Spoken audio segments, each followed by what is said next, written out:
ஐஜிசிக்கு ஒரு தலைவர் இருக்கணும். 2 தலைவர் இருந்தா இன்னைக்கு 2 சேர் போடணும். ஒரு தலைவர் என்ன கூப்பிட, மற்ற தலைவர் இன்னொரு ஆளை கூப்பிட, 2 மைக் வைக்கணும்.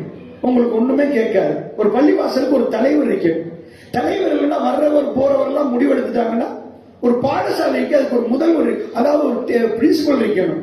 அந்த பிரின்சிபல் தான் முடிவெடுக்கணும். இல்லைன்னா ஒரு டீச்சர் 10 மணிக்கு வருவாங்க, 2-3 பிரின்சிபல் இருந்தா ஒவ்வொரு பிரின்சிபலும் ஒவ்வொரு மாதிரி சொல்லுவாங்க.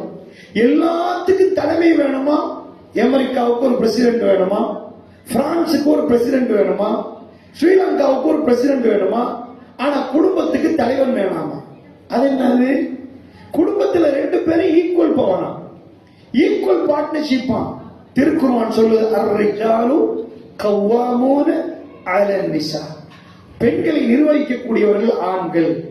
அதனால கவனமா புரிஞ்சுக்கோங்க. குடும்பம் ஓடணும்டா ஃபர்ஸ்ட் சித்தாந்தம் அர்ரிஜாலு கவ்வாமூன அலன் நிஸா. பெண்களை நிர்வகிக்கக்கூடியவர்கள் ஆண்கள்.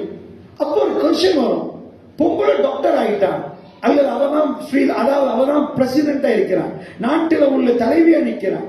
ஆனா மாப்பிள்ளை யாருன்னா சாதாரண கூலி தொழிலாளர். இவங்க 2 பேர்ல யார் லீடர் அப்படின்னு கேட்டீங்கன்னா இஸ்லாம் சொல்லுது ஆம்பளை தான் லீடர். ஆம்பளை தான் லீடர். ஏண்டா அல்லாஹ் இந்த லீடர்ஷிப்பை எஜுகேஷன் பேஸ் பண்ணி எடுக்கல. அல்லாஹ் சொல்றான் அர்ரிஜாலு கவ்வாமூன அலன் நிஸா. பெண்களை நிர்வகிக்கக்கூடியவர்கள் ஆண்கள். ஏன்?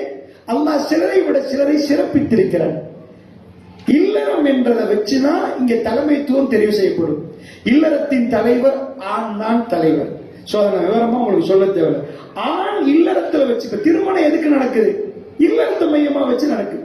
சோ இங்க தலைவர் தெரிவு செய்யற நேரம் இல்லறத்தை மையமா வச்சு எடுத்தா ஆண் தான் அங்க தலைமை. அதனால் எஜுகேஷன் குவாலிபிகேஷன் வச்சு வீட்டுல தலைமை சூஸ் பண்ண இயலாது.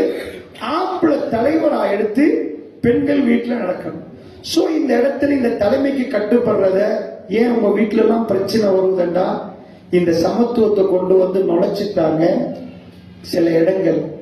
நம்ம பிள்ளைய பார்த்திருப்போம், மாஷா அல்லாஹ் நல்லதானே வளருது, கட்டுப்பட்டு தானே வளருது. என்ன பிரச்சனை? திருமணம் முடிச்சதோட பிரச்சனை தொடங்கிது. எங்க பிரச்சனை தொடங்குதுண்டா, நீங்க பாக்குற டிராமா,